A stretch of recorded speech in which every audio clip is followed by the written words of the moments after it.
Hello everybody and welcome back to BUS414 Globalization in Business. My name is Roland and I'm teaching you today.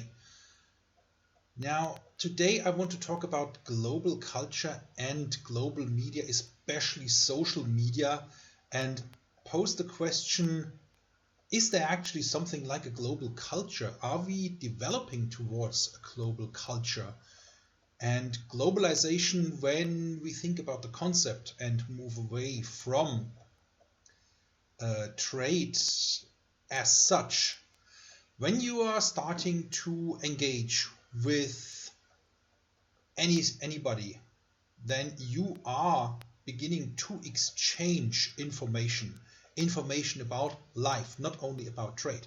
So when we look at a potentially global culture all around the world, what would be required is not only sending the information, well, this is our culture. It would also, number one, need to be received on the other side, as in this is the culture in this part of the world, and it would thirdly need to be accepted as in a valid display of culture. And when we look at different manifestations of culture, I really like those two ladies, because just like me, the lady on the right is very, very skeptical about this concept of a global culture. And yet she and her friend, they are having a Coca-Cola. And yeah, she is definitely not a Native American.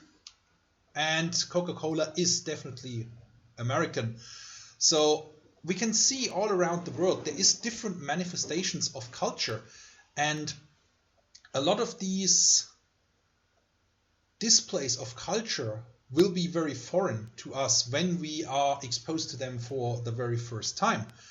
And in order to understand this phenomenon, in order to come to the position where we can ask ourselves the question, are we in acceptance of cultural differences, we need to understand culture is so much more than what meets the eye. So what we can see is culture is not only food, the clothes we wear, the music that we produce, the visualization in art, drama, our very idea about what are the crafts that we do, what is the language that we use, and how do we transform it into works of literature, what kind of games are we playing, what celebrations do we have, and how do we celebrate. So culture is often expressed as a sort of an iceberg. So what we see is at the very, very surface level, and these artifacts, these manifestations are usually associated with a very low emotional load, which means there are other ideas and manifestations of culture that are very, very intensely connected with our emotions. So when we are looking at cultural appropriation or violation of cultural norms, it is indeed the unconscious and unspoken cultural rules and manifestations that produce the highest level of adverse reactions when they are violated. So at one time, particularly in Western culture, we were being exposed to Asian culture. And Asian culture is very different, almost antipodally different to the socio-libertarian consensus across the Western world. And being so non-descriptive and being largely unobservable, cultural manifestation, cultural expression is essentially soaked up at an early childhood, because we are born into this culture, we are born into the situation, into our lives, and we are raised in a certain culture in a certain way. So we are naturally completely oblivious to these kind of artifacts and manifestations developed over the course of a life for a culture that is increasingly different from our own. So, for example, social interaction and not only how, but the intensity and frequency of social interaction can be very different in a culture. So, for example, imagine the typical Southern European person that is physically very close. Imagine the French, they are kissing each other when they meet.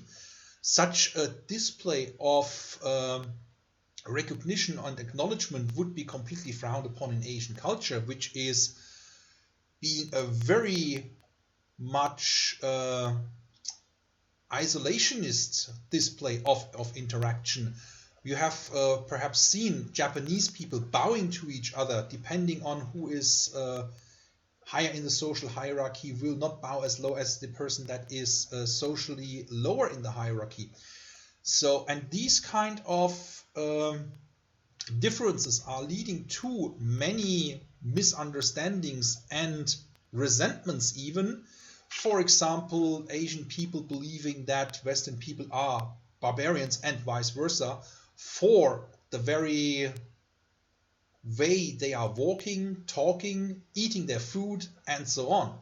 So the difficulty in interaction is that the deep culture is largely unobservable, non-descriptive, and if we were meant to explain this level of culture to a person that is completely oblivious to it, we will have a very hard time doing so, because we don't really think about these rules and manifestations of culture at all, because we just live our daily life. This is normal for us. Now, how can I explain normal to a person that is on a completely different level of normal?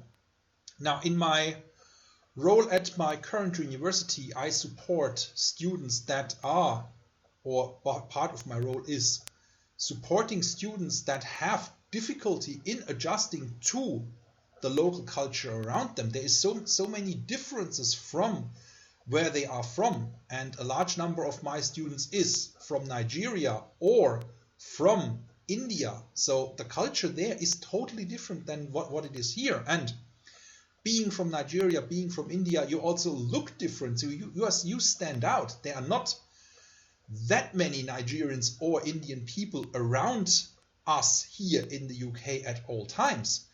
And although Edinburgh is a highly international city and we have 4 universities and an international college here, so many international organizations are residing here in Edinburgh. And being quite open-minded, is this not the place where we can find or create a global culture? Or go one step further, the melting pot of the world, New York City, the manifestation of freedom and aspiration that motivated people to go on very dangerous journeys across the Atlantic 100 and 200 years ago in order to find a new life, to seek opportunity. So when we look at culture, we also need to understand that what is observable in cultural terms can easily be changed and adjusted. And it is so difficult to translate that meaning into a language, especially when the languages are different between people. It's so hard to convey the meaning of normal life. And the difficulty at the really foundational level is emotions and heritage. You can't negotiate about that. You can't negotiate about how people feel and react to cultural transgressions. So when you violate cultural norms of a country, or when somebody violates cultural norms in your country, there is negative feeling and emotion associated with that. And even the admission, okay, sorry, I did not know that, or any form of apology is not enough in order to overcome the feeling, well, why is this person acting in this way? Why do they not find out about this beforehand? And the sad truth is you can't. There is no such thing, no matter how many videos you are watching, no matter how many books you are reading about culture in the UK, if you are not from the UK, you will have at some point the realization that it's very difficult for you to adjust. And I'm saying that as a German who took 2 years and more than 2 years to adjust and still find many things difficult here in terms of, well, it was easier for me in Germany. Of course, you speak the same language. At this moment in my life, I am more fluent in English than in German, actually. And you have been brought up. Over 30 years of your life you have spent in Germany in this culture. So of course it is not like snapping your finger and you are the same person again. You will always be different, and whether that is really a bad thing is another important question. I don't think so. The real next level of this is that as a society, as a culture, we are expecting everybody to adhere to certain norms, to certain cultural behaviors. And once this is violated, you will see, and I'm sure it's the same thing in Nigeria. Of course, the white person again. Of course, the Indian guy. Of course, this or that. And one difficulty that any expatriate, even the most accommodating one, will have is that in many cultures, cultural appropriation is highly frowned upon. So if you are German and you are going to, I don't know, somewhere in the Middle East, and you start behaving like a Middle Eastern person, there will be countries and occasions where people are not receiving that nicely. They will be thinking, well, are you actually making fun of me? Are you trying to be special or what? Just behave normal. So, and a lot of times or a lot of occasions is between black and white. Let's address the elephant in the room. Yeah. So there is this constant picture, especially in the Western world, to consider Africa as a backward continent, third world countries, corruption, and so on and so on. And if you are truly thinking about it, prejudice, or particularly this prejudice, there is a root of that. Obviously, that is not a thing that the white savior should be addressing and fixing. So this is one of the things is I develop the understanding and teach my students that the problems in, for example, Nigeria need to be solved by the Nigerian people. You can go wherever you want to. This is a universal thing. And having a great idea does not mean you have to tell everyone about your idea, and much less, even if that idea is welcome and invited, that this is actually being implemented. So there is a real difference between the kind of thinking people have, and we talked about this, or you've certainly heard about this, about talking about Hofstede's cultural dimensions, for example. So when you are looking at utilizing Hofstede's teaching and the benefits that come from diversity, the best thing that you may conclude is that diversity is great, but it needs to be managed. You cannot just enforce diversity for the sake of it. Yeah, there needs to be there is a market for it. There is a limit to it. And all these things are making it very difficult to generate and accept a global culture. Now, one thing I try to do when I'm talking to people, and particularly in my role as an educator at Cold City University, I show them these pictures, and I say, well, which is the third world country, which is the African country, which is a poor country, which is a rich country, and people very often associate, well, the picture on the right is somewhere in Eastern Europe, yeah. At the current moment, people are talking about destruction in Ukraine and so on. And the left picture is somewhere in Florida, the States, rich country. And they're very surprised when I tell them, well, actually the left picture, that is Lagos, Nigeria. So think about it. Our perceptions, our prejudice we have about places and ideas really needs to be shaken up. And there is no longer a difference in terms of availability information, with the exception of 2 billion very unfortunate people that are being hidden away behind protection measures that prevents them from having access to all kinds of information. Now, fun fact or not fun fact, the picture on the right is actually Detroit in the US. And Detroit is one of the most blatant examples how a very well functioning, very affluent city can be transformed into a very deprived area.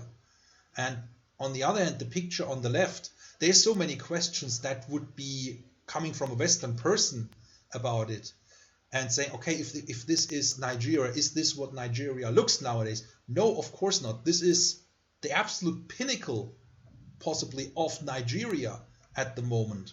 And only very, very rich people and very rich expatriates are going to live there. So obviously there is then a discrepancy between the people that live outside of this paradise and the people that are in this paradise. Now, do ask yourself the question, do you want to be poor, which means the bottom 10% of affluence in a rich country? And rich country means it is the top 10% of the countries in the world. Or would you rather be rich, which means top 10% in a poor country? And poor country means bottom 10% of all the countries in the world.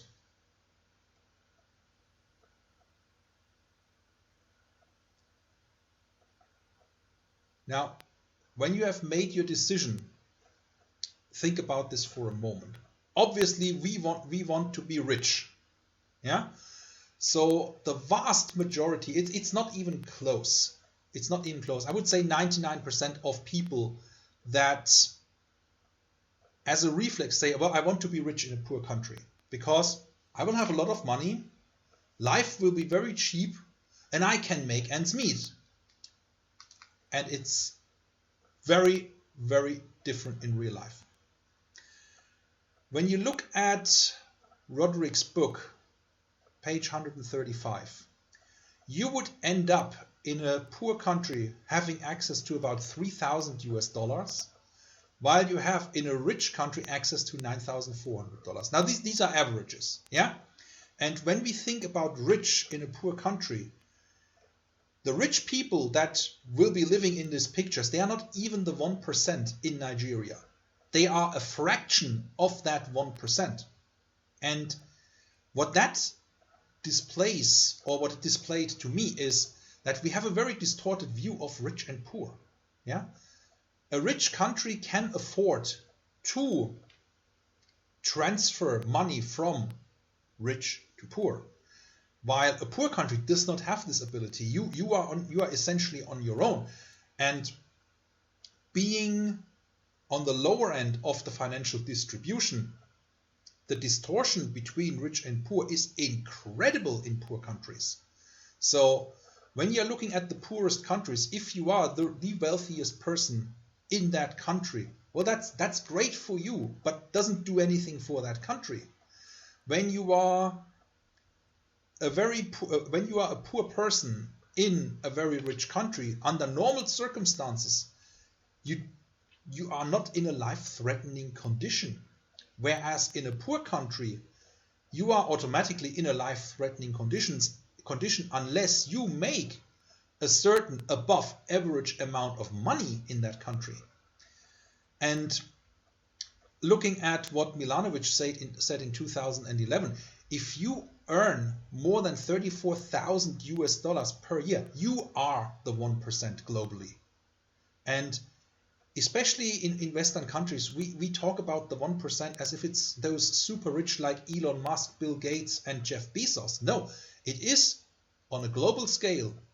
Everybody who has escaped the underclass and is now middle class. And that is the big problem in Western countries. Middle class no longer means you have completed your high school. No, it increasingly means you have studied, you have at least one degree, if not a top-up degree, if not a master degree, and you are still not counted as rich, while the government says, well, you are rich when you have $50,000. And when we look at successful people, they by far exceed that. So we need to get a completely different view. We need to adjust our view of rich and poor.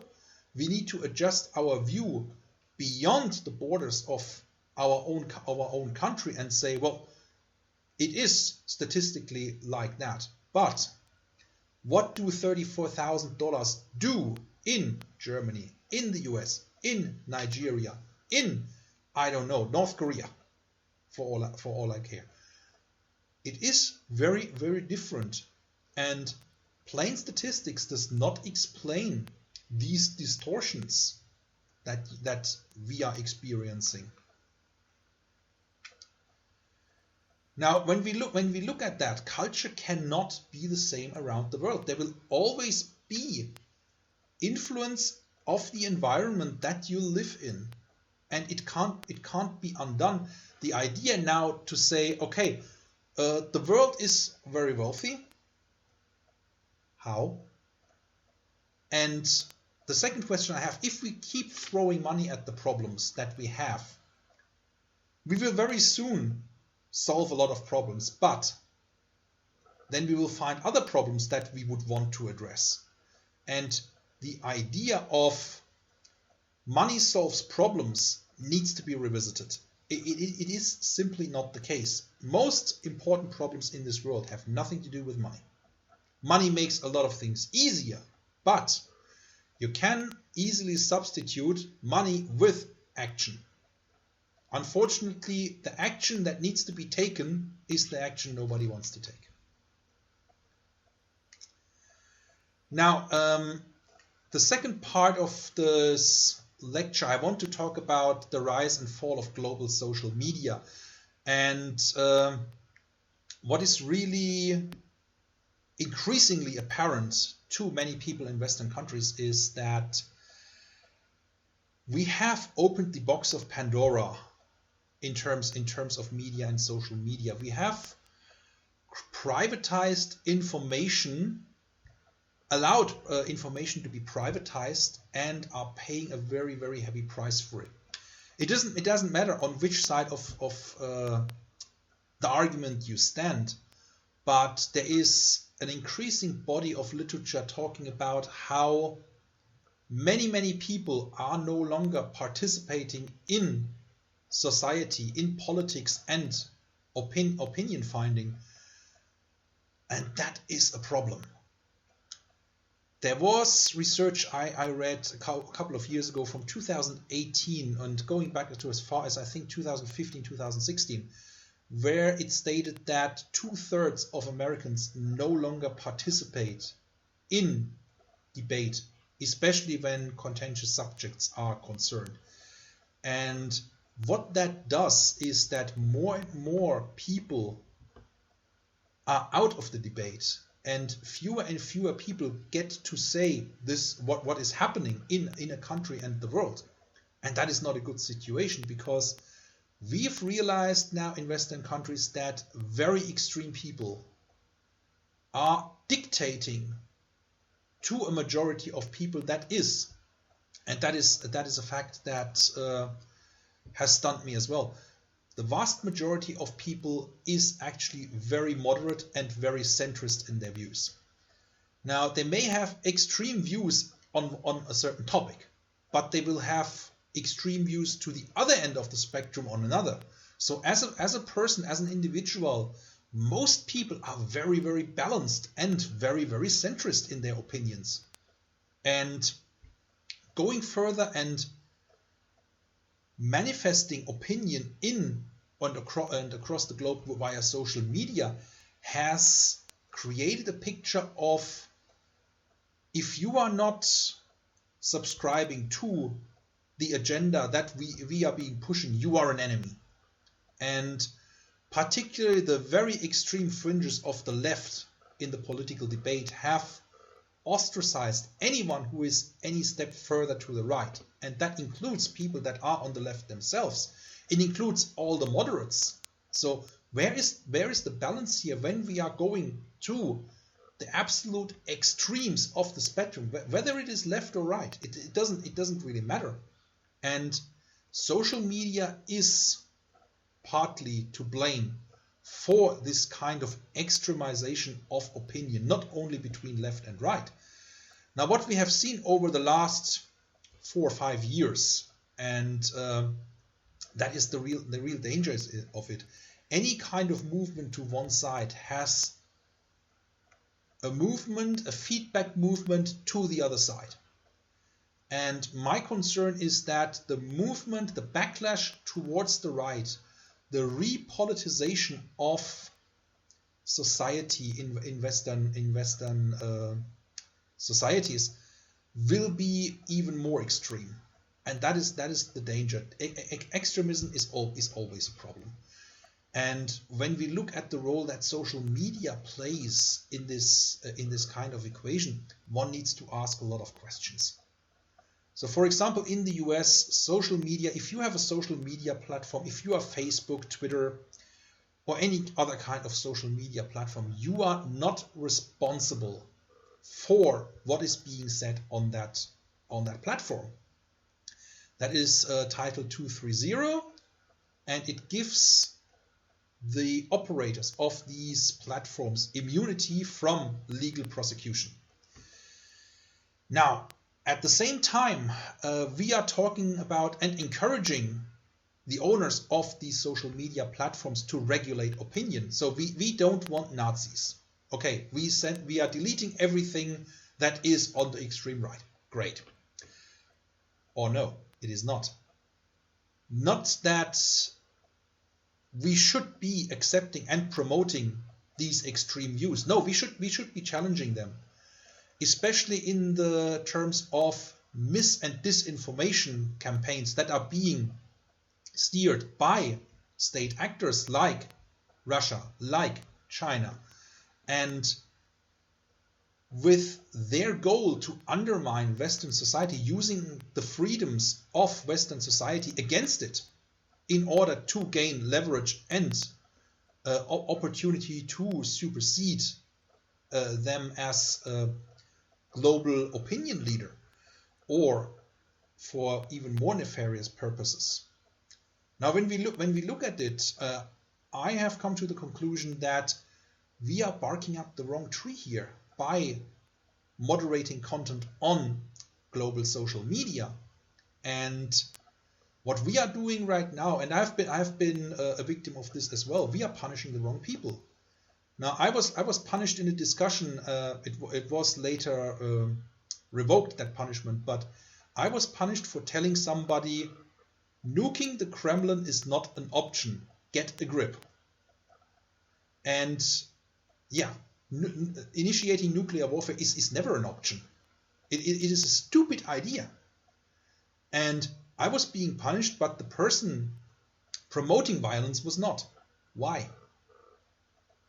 So the question of moderation, the first question I have is, what is the motivation of that moderator? What is the rules? What content is allowed? And even more important, secondly, if you are restricting what content is being presented on your platform, that does make you legally responsible for what is being said, because you are moving part of the debate away. You are obstructing debate. You are not helping the debate. So there is now considerable discussion in the US to revoke Section 230 and make social media responsible for what is being said on their platforms. And again, I'm thinking we are barking up the wrong tree. If people were allowed to say, no, that is stupid what you're saying, because, and not get punished. If you were allowed to call out this kind of behavior, we wouldn't have that problem. And is it really a problem if somebody is stupid and says stupid things? So here in Germany or across Europe, we have the phenomenon that I call the village idiot phenomenon. So when you live in the smallest township community that is thinkable, the village, there is definitely a stupid person in that village. And being a village of a few people, a few hundred people, we know who the idiot is, yeah, and we don't take them serious. Now here comes the internet and social media, where all of these village idiots are coming together on the same platform and start pushing each other and saying stupid things. That is the problem. We have in the internet a global village where all the village idiots are coming together. So is that a problem for the village? Not really. Is it a problem for the village in terms of the village idiot is going on overdrive? Yes, absolutely. Because now he has all the village idiots to back them up. Yeah? So instead of one person saying something stupid, you now have 1 million people saying something stupid. So where is the next step? How can we make sure that stupidity at the level of 1 doesn't magnify into stupidity at the level of 1 million and more? So the only way that I can come up with, without curtailing the freedom of speech and somebody's right to say something stupid, is to tell people they are saying something stupid. So when you say there is 100 village idiots in the world, how many more people do we have that are not village idiots? So for every village of 100 people, we have 1 village idiot and 99 normal people. So a chunk of normal people now needs to say, no, you're an idiot. That is stupid. So global social media has, in a way, promoted a global culture, yes, indeed, but not in a very good way. Or as other people are saying, we invented the internet as a medium to exchange information, but we are exchanging extreme views, nudity, and cat pictures. We really need to think about how we interact and use social media. Social media needs to really think about what it wants to be.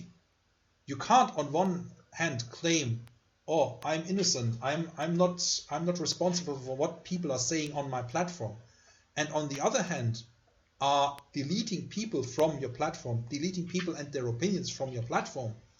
You are not promoting debate, you are stifling debate. You are punishing the wrong people, and the large majority of people in this world is moderate. Now another YouTuber, another commentator made an equation, and he said about 20% of Americans are on Twitter. Out of these 20%, only a fraction of 1% is actually active, and even fewer actual opinion leaders. We are following an absolute minority that is very, very vocal and utilizes social media to promote their agenda, their message around the world. Why are we not talking about it? Why are we not talking about the legal trouble the Black Lives Matters leadership is now in because they misused funds? Why are we not talking about it? Why is that not promoted? Why is, when people are saying, yes, people's lives matters, you are the bad guy? Why is it when I'm shouting Black Lives Matter the other day, I'm the bad guy because today it's Asian lives that matter? So we are in a debate where The goalposts are constantly changing, and no matter what you are saying, somebody will find a way to be offended, will promote themselves as victim, and in a way destabilize the moderate social consensus that we have been going with over the last hundreds of years. What is the solution? Stopping globalization, stopping global social media?